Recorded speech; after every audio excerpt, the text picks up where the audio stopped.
SER Podcast.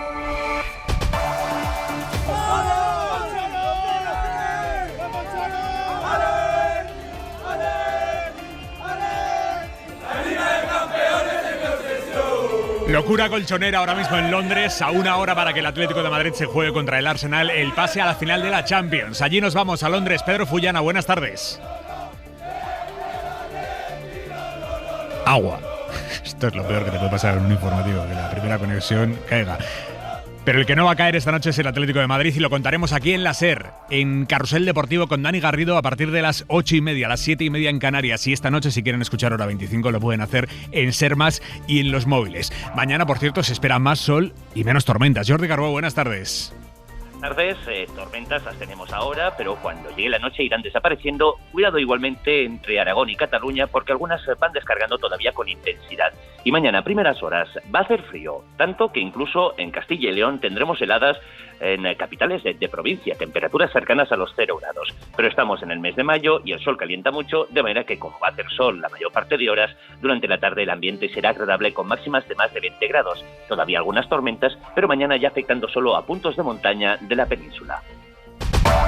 Se va desatascando la crisis del crucero en el que se ha desatado un brote de hantavirus que ha matado ya a 3 personas. El barco está fondeado frente a las costas de Cabo Verde y las autoridades de ese país no dejaban desembarcar al pasaje. La solución que se ha encontrado esta tarde es evacuar a Países Bajos a los 3 pasajeros que más preocupan ahora mismo, que son 2 contagiados porque tienen síntomas evidentes y un contacto muy estrecho sobre el que hay sospechas. ¿Por qué se los van a llevar a Países Bajos? Porque es el país de bandera del buque.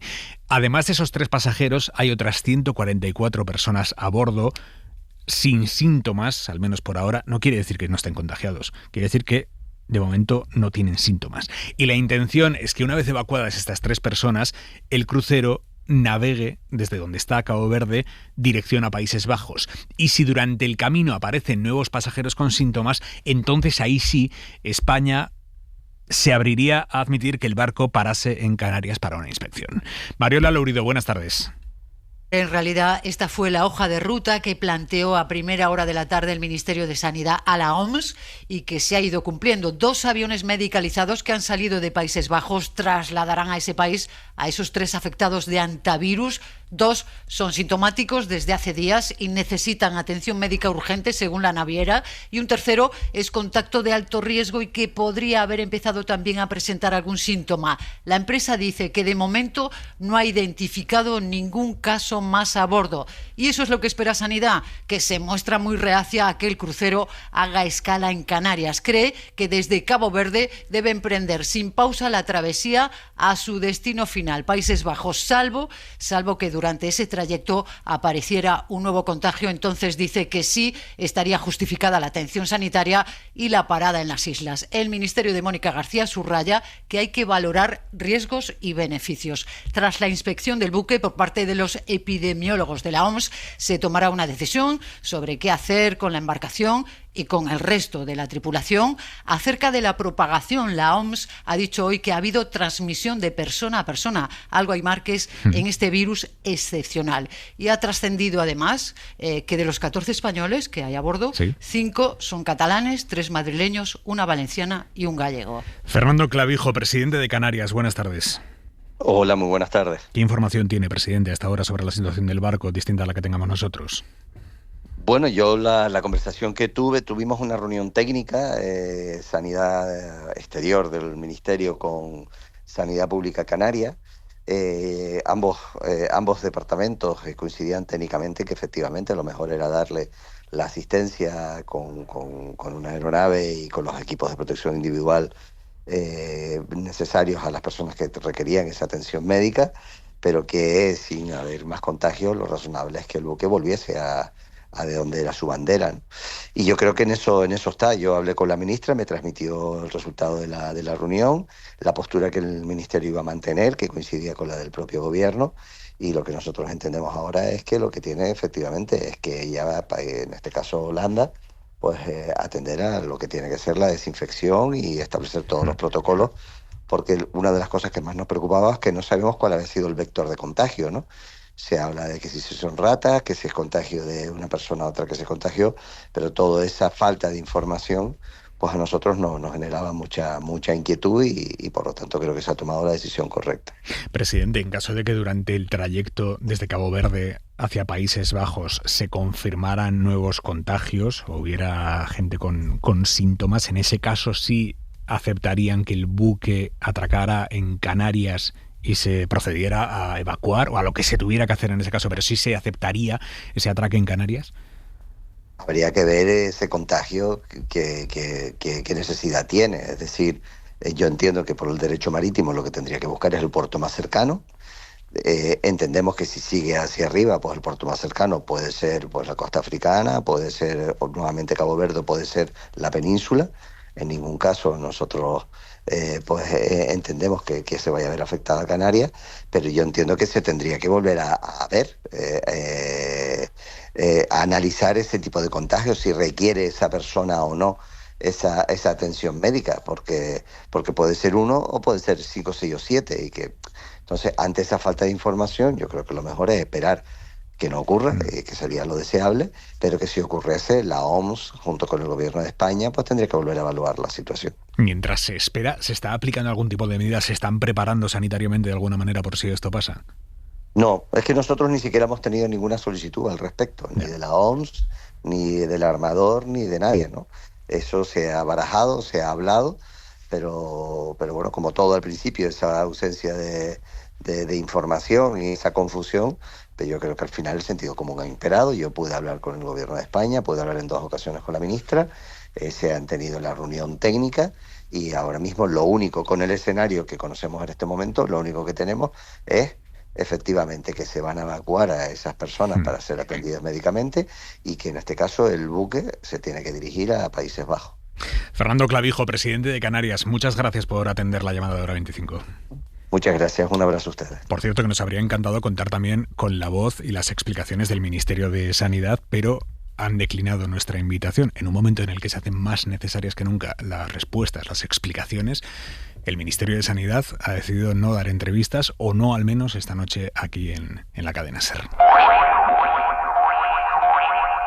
La presidenta de México, Claudia Sheinbaum, ha criticado esta tarde que Isabel Díaz Ayuso esté usando su viaje oficial de 10 días allí a México, 10 días, por cierto, en un país al que la propia Ayuso se refirió como un narcoestado hace un par de semanas, que tiene tela. Bueno, pues Ayuso está entregada a un elogio permanente a la conquista de América, a figuras como Hernán Cortés, cosa que Sheinbaum ha criticado así esta tarde. A quienes reviven la conquista como salvación, les decimos, están destinados a la derrota. A quienes creen que el pueblo es tonto, están destinados a la derrota. Quienes buscan reivindicar a Hernán Cortés y sus atrocidades, están destinados a la derrota. Esto lo dice la presidenta de México después de que Ayuso haya protagonizado allí en México un controvertido acto para alabar a Hernán Cortés. Lo ha protagonizado junto a su amigo Nacho Cano. El acto no solo ha provocado las críticas del gobierno mexicano, también de la comunidad indígena, y ha incomodado hasta la Iglesia mexicana, porque al principio ese acto iba a ser en la Catedral de México. Pero ¿cómo sería el tema para que la archidiócesis haya acabado cancelándolo? Han dicho que la Eucaristía no está para rendir este tipo de homenajes a personas. Total, que el acto se ha terminado haciendo en el pabellón en el que Nacho Cano ha estado representando su musical Malinche. Y la presidenta de Madrid ha dicho que en el metro de Madrid y en los colegios de Madrid hay muchas Malinches. Javier Alonso. La Iglesia mexicana ha dado un portazo a las pretensiones de Nacho Cano y, por extensión, de la presidenta madrileña. El motivo oficial es que el artista no había pedido los permisos para grabar en el templo, pero la archidiócesis en su comunicado recuerda también que la Eucaristía no se puede usar para enaltecer personajes o momentos históricos. Sin catedral para ese homenaje, el plan B fue el escenario en el que cada noche se representa el musical del amigo de Ayuso. Desde allí la presidenta lanzó reflexiones sobre la libertad y el mestizaje con una referencia incluida a las mujeres migrantes como malinches. Vengo de ese Madrid que hoy tiene a muchas malinches. En el metro, en las calles, en los colegios. El homenaje ideado por Cano y respaldado por la Comunidad de Madrid ha molestado a las comunidades indígenas. Aquí en Madrid el equipo de Ayuso no comunicó en ningún momento la cancelación del acto previsto en la catedral. El gobierno acusa al Partido Popular de tener un pacto con Víctor de Aldama, tras hacerse público que la acusación que dirige el PP en el juicio del Supremo ha reducido la petición de años de cárcel que piden para Aldama. Isabel Villar. Sí, la han reducido tanto que si el tribunal la aceptara no entraría Aldama ni en prisión. Es decir, el PP no quiere que entre en la cárcel el hombre a quien la UCO coloca en la cúspide de una presunta trama corrupta porque, según dijeron los agentes durante el juicio en el Supremo, como él pagaba, Aldama, a Koldo y Ábalos, era él el que exigía cosas a cambio y era él el que mandaba. Al final, quien paga es Aldama y quien exige. O sea, se ven en diferentes episodios cómo además les exige de manera contundente. Quien paga manda, dice la UCO, y quien paga para el PP no tiene que pasar por la cárcel. Dicen que es que ha colaborado muchísimo con la justicia. Y tampoco es que Aldama haya escondido su querencia hacia el Partido Popular. Cuando hace unas semanas entregó en la Audiencia Nacional un sobre con supuestas pruebas de financiación irregular del PSOE relacionado con Venezuela, decía él, Aldama se grabó este vídeo. Porque la derecha se tiene que juntar, no hay colores. Estamos en un momento de la democracia de España y de España que se va a la mierda, que no hay colores y yo solo no puedo, ¿vale? No sé cómo lo tengo que decir, no sé si lo tengo que decir más alto, gritar o cómo. Señor Feijóo, señor Abascal, yo solo no puedo. Bueno, pues el PP lo que puede hacer y ha hecho ha sido rebajar la cantidad de años de cárcel que pide para Aldama en esta casa.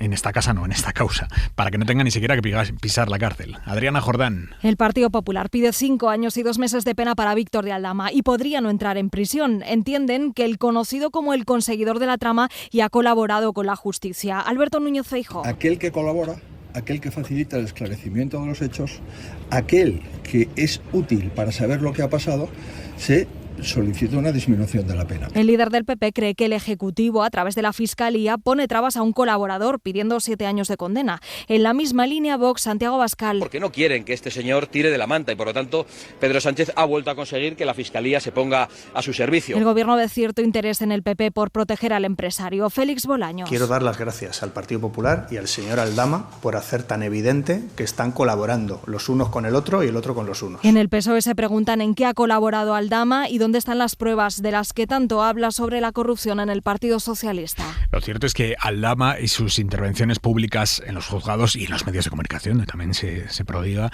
esas intervenciones de Aldama han sido auténticos nutrientes para el argumentario del Partido Popular contra el gobierno. Joan Jimeno. Lo más reciente es la declaración de Aldama ante el Supremo en la que vinculó sin pruebas a Pedro Sánchez en la trama del caso Mascarillas. Si hay una jerarquía, el señor presidente del gobierno, Pedro Sánchez, está en el escalafón 1. Esto le valió a Feijóo esa misma tarde para señalar a Sánchez como el 1. Por primera vez en el Supremo se señala al presidente del gobierno como el 1 de una organización criminal. En enero del año pasado, Aldama aireó una denuncia falsa contra Begoña Gómez y varios miembros del gobierno por tener cuentas en el extranjero. Una denuncia en Fiscalía en la que hay un listado con la señora Gómez, con cuentas en el extranjero por más de $6 millones. La señora María Jesús Montero también está en ese listado. Una denuncia que la Fiscalía archivó por falta de credibilidad, pero que al número 2 de Génova, Miguel Tellado, le valió para atacar al gobierno. Las declaraciones del empresario Víctor de Aldama son de una gravedad máxima. Aldama ha acusado varias veces al ministro Ángel Víctor Torres de pedir comisiones y también de acudir a un piso en Atocha para verse con prostitutas. Koldo me contó que Ángel Víctor Torres iba al piso de Atocha. Iba a estar Ábalos y iba a estar Ángel Víctor Torres. Algo que ha sido desmontado, pero que el PP ha usado también como artillería en el Congreso. El piso Franco en la calle Atocha 25, donde Ábalos y Ángel Víctor Torres presuntamente se veían con señoritas para... Esto es lo que decía la exdiputada popular Noelia Núñez. Las declaraciones de Aldama le han servido al PP para mantener viva la Comisión Koldo en el Senado, controlada por su mayoría absoluta. Muchas de las comparecencias, de hecho, han sido forzadas a raíz de declaraciones de Aldama en sede judicial o en los medios de comunicación. La La Audiencia Nacional ha condenado al excomisario Villarejo a 3 años y medio de cárcel por revelar datos personales de Dina Busselham, asesora de Pablo Iglesias, a la que le robaron el móvil en 2015, y meses después los datos que había en ese teléfono aparecieron publicados en distintos medios de comunicación. Cuando a Villarejo le detuvieron, le encontraron una copia de la tarjeta y la sentencia da por probado que fue él, Villarejo, quien movió el contenido del móvil por medios de comunicación para que publicaran informaciones que dañaran a Podemos. Así que condena para el comisario ya jubilado, y el tribunal también le impone el pago de una indemnización que, si Villarejo no paga, tendrá que abonarla el Estado, porque como era policía, todos a pagar. Isabel Vega. Buenas tardes. El tribunal ha llegado al convencimiento, sin fisura alguna, dice la sentencia, de que Villarejo fue proveedor y distribuidor de la información que publicaron 2 digitales procedente de un móvil robado antes a Dina Busselham. Se trataba de conversaciones de Telegram, informes del partido y material personal que Villarejo entregó a periodistas de su confianza para que publicasen contra Podemos y contra Pablo Iglesias. Dicen los magistrados que la posición de Villarejo como captador de información de interés policial fue su tarjeta de visita en los círculos periodísticos, de modo que él era fuente de los informadores, pero ellos a su vez le informaban a él. Habían sido de hecho 2 periodistas de la extinta Interview, que fueron ya exonerados, quienes le dieron una copia de la tarjeta. Ahora Villarejo suma 3 años y medio de cárcel por revelación de secretos y tendrá que indemnizar a Busselham e Iglesias con 6.000 euros en total. Si no paga, lo hará el Estado. Es responsable civil subsidiario de las andanzas de su época en activo. Hora 25. Con Aimar Bretos. España ha conseguido batir hoy un récord de empleo. Por primera vez nuestro país ha rebasado los 22 millones de afiliados a la Seguridad Social. Es un impulso al empleo por el efecto de la Semana Santa en gran parte, porque la hostelería está detrás de la mitad de los puestos de trabajo creados este mes. Y además el Gobierno ha aprobado hoy la oferta pública de empleo para este año de más de 27.200 nuevas plazas en la Administración estatal, que se suman a las casi 10.000 aprobadas para las fuerzas y cuerpos de seguridad del Estado. En total, 37.000 plazas de empleo público, que superan ligeramente a las ofertadas el año pasado. El ministro Óscar López ha remarcado que la prioridad de esta nueva oferta es la digitalización y el uso de la inteligencia artificial. Por primera vez, de hecho, se crearán plazas específicas en esto, en ciberseguridad, en inteligencia artificial y datos. Tiene sobre todo una gran prioridad, y esa prioridad es la digitalización y el uso de la inteligencia artificial en la administración pública. Vamos a transformar el empleo público, pero vamos a seguir creando empleo público. Emiratos Árabes Unidos denuncia por segundo día consecutivo ataques de Irán a su territorio con misiles y drones. El régimen iraní lo está negando ahora mismo, pero es obvio que algo está pasando. Segundo día consecutivo, todo apunta a que Irán está intentando involucrar a los países del Golfo, pero es muy llamativo que hoy Estados Unidos, lejos de elevar el tono contra Irán por estos ataques y por otras escaramuzas con ellos en el estrecho de Hormuz, hayan decidido salir a decir que la tregua sigue vigente. El jefe del Pentágono, Pete Hegseth, ha dicho que esos ataques no superan el umbral para que se acabe el alto el fuego. Vamos en directo a la Casa Blanca. Allí está la corresponsal de la SER, Sara Canals. Buenas tardes. ¿Qué tal, Aimar? Buenas tardes. Sí, tras unas horas de confusión sobre la continuidad de esta frágil tregua, Pete Hegseth ha sido así de rotundo y ha confirmado que de momento sigue en pie.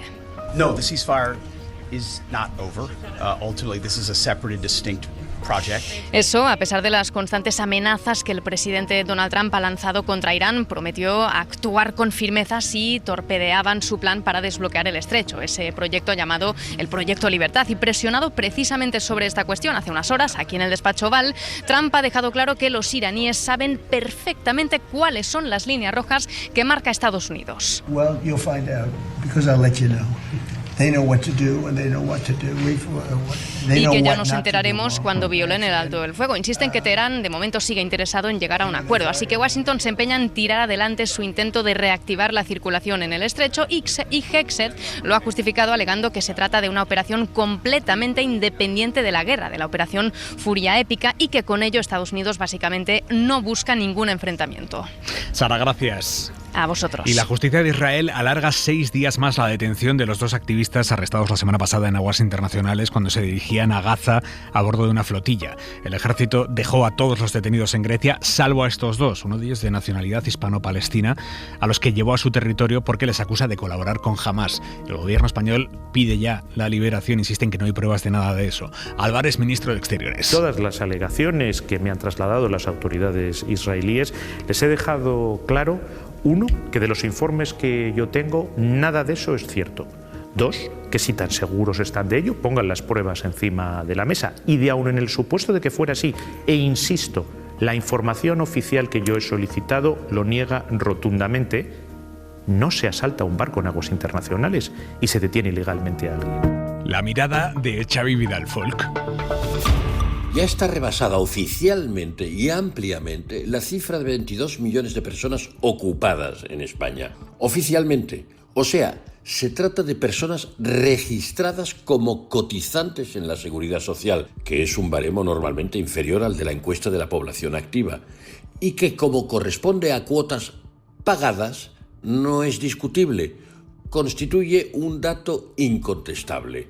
22 millones es un éxito contundente de esta sociedad, de sus actores empresariales y sociales y de la política económica que se está aplicando. Son 7 millones más que al principio de este siglo. El logro destaca especialmente porque se produce después de 2 meses de guerra energética y económica con origen en el Oriente Próximo, guerra que está trastornando la economía de muchos países y desconcertándonos a todos. Durante el mes de abril, el segundo mes de la guerra, se han creado cerca de 200.000 nuevos empleos. La buena racha se ha producido en todos los sectores y en todas las comunidades autónomas y se prolonga ya durante 63 meses consecutivos, más de 5 años. Además de en el empleo, la tendencia positiva se da también en el paro, que ha bajado a 2,3 millones de personas, la mejor cifra desde hace casi 18 años. Conclusión, discutamos de cómo mejorar todavía, no de las cifras, que son indiscutibles. Para no perderte ningún episodio, síguenos en la aplicación o la web de la SER, Podium Podcast o tu plataforma de audio favorita.